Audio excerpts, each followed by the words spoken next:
One, two, three. 1, 2, 3. It's the Rob Carson Show. Are you ready to be podsmacked? Now, here's Rob Carson. Hello. Welcome to episode number 103 of the Rob Carson Show podcast. Today is Memorial Day. I'll just say that right now. Right now, I'm recording this on Memorial Day. It is Monday, the 29th of May, 2017.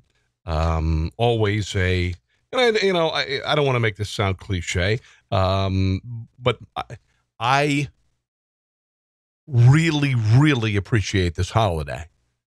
And many do. And whereas I think that Memorial Day in the past was kind of forgotten, it's just a bookend for summer. Memorial Day, Labor Day, the whole deal. But more than ever, I think it means something. And maybe it's, I don't know, maybe it's my age. Maybe it's, the fact that I've been on the planet long enough. But I just think there's a genuine appreciation for Memorial Day for a variety of reasons. I'm going to share a couple of stories about veterans in my life and share some comments of our president, Donald Trump, at Arlington today. I do want to welcome a new sponsor. Dr. Alex Nelson is a chiropractor, and he has a terrific business in KC, 8335 North Congress Avenue. You can go to fountainoflifechiro.com. He does chiropractic care, massage therapy, decompression for herniated low back discs, which is so big. I've got this sciatic, and it'll go out every few years, and then I'm debilitated. Chiropractic has fixed it. Has fixed it. $30 veteran and veterans family adjustment fees, by the way. So if you want to go in and get adjusted, if you are a veteran or a family member, it's great. They do a great job. Now, Dr. Alex also specializes in children with developmental disorders such as autism, ADHD, and learning disabilities. All right? They love taking care of the whole family for aches, pains, but also maintenance. And I'm going to tell you guys, I have been, there were years ago, and I mentioned this the other day when I did a podcast with Dr. Alex Nelson. I was having pain in my chest and my arm, and I thought I was having a heart attack. And the reason being, I had a heart attack when I was 31 years old. I threw a blood clot. I had strep throat. And I went to a sports medicine doctor. Because I was like, what? And they said, you need to go in and get a nuclear stress test. It was $2,000 I didn't have. And it freaked me out. And I went to a chiropractor, and I found out that there was a compressed disc in my lower neck. And I got an adjustment, and it fixed it. It fixed it. There are a lot of things that happen because of your spine, your nervous system, all of that. Dr. Alex Nelson can help you out. I'm going there actually next week to have my neck looked at. Fountainoflifechiro.com, fountainoflifechiro.com. You can also call 816-741-4711, 816-741-4711. And I think you're going to be blown away. I think you are going to be amazed. Thank you, Dr. Alex Nelson, for being a sponsor of the show. I believe in what you do. I believe in what you do. So today is Memorial Day. Sometimes we don't realize, we go through our day-to-day lives and did you ever think about giving your life for somebody? I mean, I'd give my life for my kids and my wife and my family. But there are people who join our military, and the number one thing when you become a military member is, are you willing to die for your country? And many they've committed the ultimate sacrifice, giving your life for your country and for you and me. God, we're so spoiled in this country. Today I saw that Vox, it's a leftist publication, talking about the toxic masculinity of the Marine Corps. There's nothing toxic about masculinity. And masculinity, nothing against women who've served in the military, but toxic masculinity has freed a lot of people. Strong men and women have committed the ultimate sacrifice, have died on fields of battle thousands of miles away. We can't even imagine their final thoughts on the earth, if they were even able to think about their sacrifice. But they did. My father was a World War II veteran. My father was an anti-aircraft gunner. He was stationed in Panama for 4 years during World War II. And his name is Leon DeBolt. Died in 1994. I remember my dad, he could tell the profile of an airplane as it flew over our home in Iowa. If it were a vintage plane, he could tell that. I mean, miles away. Just, that's a whatever. That's a whatever. I know what that is. He needed to know that, so he knew what to shoot down. My Uncle Lloyd passed away a while back, and he was in the Army, and he was in Berlin when it fell. My Uncle Gale, who died many years ago, was on a battleship in the South Pacific. A couple of other stories I like to share. I was a curious kid, and I still am a curious kid to some degree. And I used to hound the shit out of people. Used to just hound Mr. Valentine, my English teacher in middle school. I would just bother him. I heard he was a World War II veteran. Turns out he was at Pearl Harbor when Pearl Harbor was attacked. This is a middle school teacher in Minden, Iowa. I used to bug him. Oh, Lord. Tell me the stories. Tell me the stories. Go sit down. Go sit down. I had a bus driver when I was in first grade. I remember I was a nervous little kid. And we moved to a farm in Iowa out of Omaha, Nebraska. And there were just 3 buses. There was Joe's bus, there was Harold's bus, and there was another bus. My elementary school in Neola, Iowa.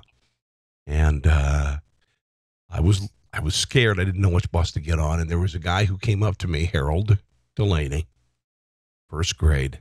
And he said, "Here, you go on Joe's bus." Harold Delaney, I grew up 17 years later. A little bit before that, because I was in high school when I started working at a Four Sons truck stop as a fry cook and then a cashier. I started there when I was 15, and I stopped there when I was 18. And Harold would come in, and he'd get his 35-cent cup of coffee. It was a small coffee, just, mediocre to poor coffee. And we'd talk about stuff. And Harold was a World War II veteran, and Harold was a teenager when he stormed Omaha Beach on D-Day. And he would relay the story of attacking that beach. And he would laugh nervously as he shared the story with me. Try not to make a big deal out of it, because, I pried it out of him. He would have never said it. He would have never said it to me. He would have never said, "Yeah, I'm in Omaha Beach." But I pried it out of him. And he would relay the story of a young man who was, I think, 18 or 19 years old in a foxhole that night, sleeping overnight with bullets whizzing past his head, wondering if he was going to survive or not. And he would, again, he'd kind of laugh nervously, almost guilty, sharing the story with me, because he really didn't want to make it into a big deal, because it was his promise to the country. Harold Delaney, God bless you, my friend. This former truck stop cook really listened to you. I mean, I really did. God bless you. So here's the president today at Arlington. I'm just going to play a little bit of this president who is being savaged by the media again and again and again. But I think his beginning comments at Arlington National Cemetery were powerful. Here they are. Members of the armed forces and veterans, thank you for joining us as we honor the brave warriors who gave their lives for ours, spending their last moments on this earth in defense of this country and of its people. Words cannot measure the depth of their devotion, the purity of their love, or the totality of their courage. We only hope that every day we can prove worthy, not only of their sacrifice and service, but of the sacrifice made by the families and loved ones they left behind. I don't think I need to say anything about that, and I don't think I need to play much more of the president's speech. I lived in Washington, D.C. for about a decade, and I actually really loved it there for a variety of reasons. It was so close to history, and so many dear friends still there that I miss greatly. They had a crawdad feast this weekend, and I missed it. Oh, I do miss it. Todd Parsley and his crawdad feasts. But I used to go to Arlington periodically. If you haven't been to Arlington National Cemetery, it is a place of solace. It is a powerful place. Oh, my Lord in heaven. It is a powerful place. And I used to go there, and I'd go to the Tomb of the Unknown Soldier. And occasionally when I hear weather reports out of D.C., whether they be, extreme heat or storms or blizzards, think about the guys who guard the Tomb of the Unknown Soldier, because they never go in. You do your shift, and you get out there and you do 24/7. You do the ritual at the Tomb of the Unknown Soldier, and it is breathtaking. It's breathtaking. I don't even know. It is a respect, a ritual that is just steeped in discipline and love. I don't even know how to say it. I didn't get a chance to go see the quarters where the soldiers who do the ritual at the Tomb of the Unknown Soldier, they've got a kind of an underground little bunker right near this amphitheater that's right next to and I've been by there a few times, and I smelled microwave popcorn one time. These guys, that's where they live. That's where they live. And they wait, and they go out and they do their duty, and then they come back in and their quarters. And they've got to have exacting physical requirements. I don't know, it's like a 32-inch waist, and you've got to be this, and you got to be that, and you got to be this. And no matter how hot or cold it is, you put that wool uniform on, and you get out there and you do it. And a few years ago, one of the soldiers passed out. It was 100+ degrees. I remember I went to General Lee's house, and that's right there in Arlington. That's the land was owned by, I believe, his wife, and the Union buried their dead on his property, on his family's property, kind of like as a payback. And so the house is there, and I remember being in the house. It was 105 degrees out one day, and we were walking through, and we were sweating our asses off because that house is not air conditioned. It's just an old house. And I thought about those soldiers doing the ritual at the Tomb of the Unknowns. If you get a chance to go to the Tomb of the Unknown Soldier, please do it. And if you get a chance to go to Arlington, I'll just say right now,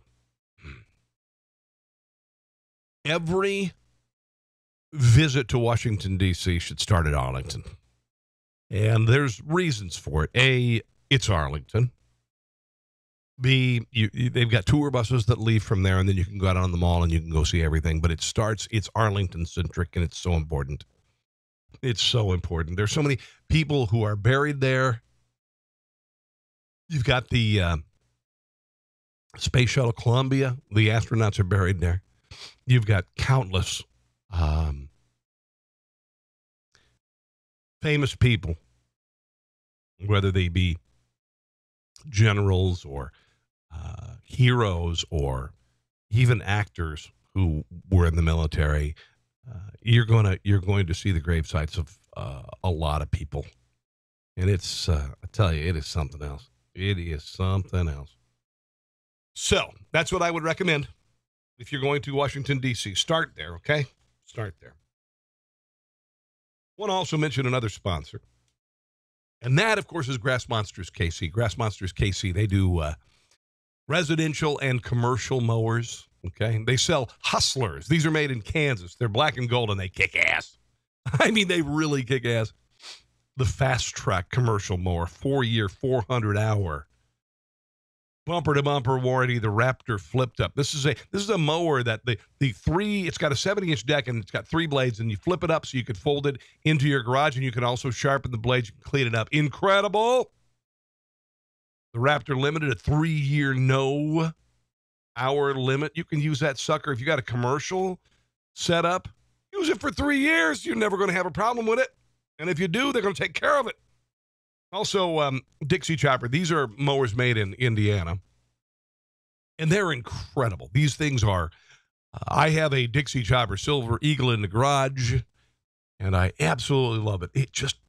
This is a commercial mower. Now, they've got the residentials. They've got the Z2. And again, these are not mowers that you're going to find chained up in front of the big box store. They're just not. They are not going to, they're not cheap. They're American made. Frames are made of 1/4-inch steel, and they will last forever. So go to grassmonsterskc.com, grassmonsterskc.com. They're 5520 Raytown Road, Raytown, Missouri. If you live outside of the area, make sure to just go to Google Dixie Chopper, Google Hustler mowers. They are incredible. They really are. I want to mention also just real quick, Father's Day is coming up, and I've got my swag line, the politically incorrect apparel and other items. Just go to TEE Public or TEEspring.com and look for Conservatees, TEES. Look for those. We've got some really cool designs for Dad. I think you'll really, really, really enjoy it. I'm going to keep this to Memorial Day today. I hope you don't mind. Please indulge me. I'm just going to keep it to Memorial Day today, and then episode 104 we'll have some other stuff. General James Mad Dog Mattis. I like this guy. I really do. He was speaking at West Point. Now, unlike Hillary Clinton's Wellesley College speech, it was not bitching about the fact that she had her ass kicked. This was a tribute to people who have committed themselves to defending the United States and also the possibility of giving your life for your country. Here's a little bit of General Mattis's speech. Today, in honoring you graduates and celebrating your achievements and giving thanks for your commitment, we can see clearly your role in our world. You graduate the same week that saw the murder of 22 innocent young lives. Manchester's tragic loss underscores the purpose for your years of study and training at this elite school.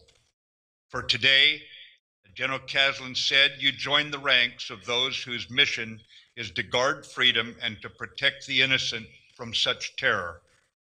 The innocent noted in your class motto, so others may dream. Amen. We must never permit murderers to define our time or warp our sense of the normal.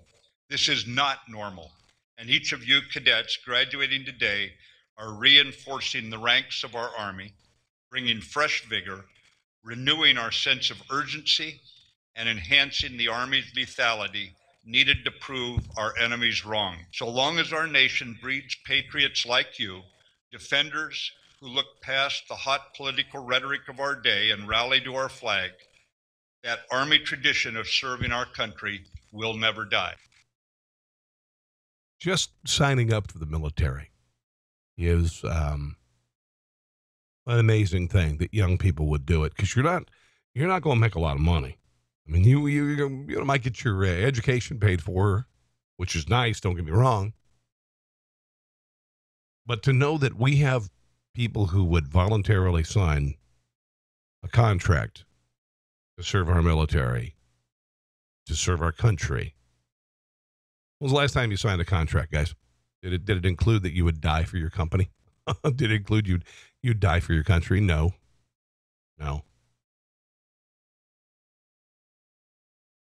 We sometimes just forget. We forget that people have given their lives, people have ended their lives very, very early in defense of our country. They followed orders, and they died in battlefields thousands of miles from home. Many of them thinking of their parents, brothers, sisters, loved ones, fiancés.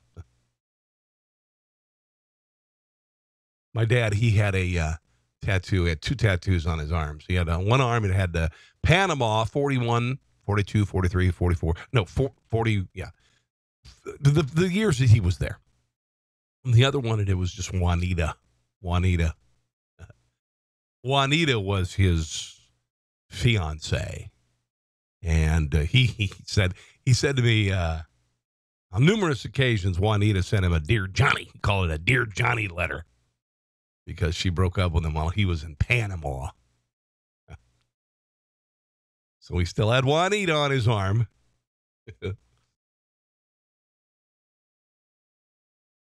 This is another cut from General Mattis. And I love the fact that this administration is Donald Trump's administration unabashedly supports the military. We've seen it with increases in the budget. We've seen it with him surrounding himself with great leaders, including General Mattis. We've got a Secretary of State that kicks ass, and they are committed to, for instance, annihilating ISIS from the planet. And this president, I think, with all of his faults, is sick and tired of the limiting our troops with their rules of engagement. And they're basically saying, okay, unleash hell. Let's destroy evil in this world. And I really love that. He was on, I think this was on Meet the Press this weekend, and he was asked by the host, what keeps you up at night? This is the soundbite of the week, the day, the month. What keeps you up at night, General Mattis? Keeps you awake at night. Nothing. I keep other people awake at night. Hear it again. Keeps you awake at night. Nothing. I keep other people awake at night. One more time. Keeps you awake at night. Nothing. I keep other people awake at night. Nothing. I keep other people awake at night. Man, that is good. That is fantastic. For those of you who have loved ones who gave their lives for their country, my thoughts and prayers are with you. My thoughts and prayers are with those who have passed. I want to please remember, if you would please, Leon DeBolt, Richard DeBolt, Gail DeBolt, and Lloyd DeBolt. Please remember them.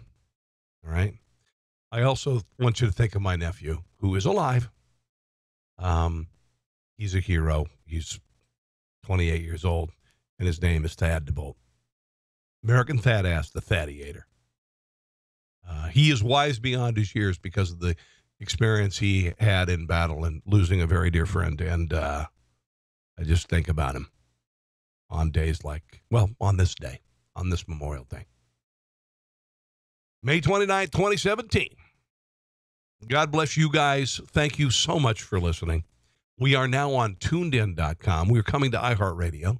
We are on iTunes at The Rob Carson Show, SoundCloud, Patreon. We're all over the place. YouTube, the whole deal. Thanks for listening, guys. God bless our military. God bless the United States of America. And we will see you again for episode number 104. Thanks for listening to The Rob Carson Show. Friend him on Facebook at Carson Show, on Twitter at Rob Carson, and on Instagram, I think Facebook and Twitter are enough for now. We'll see you soon.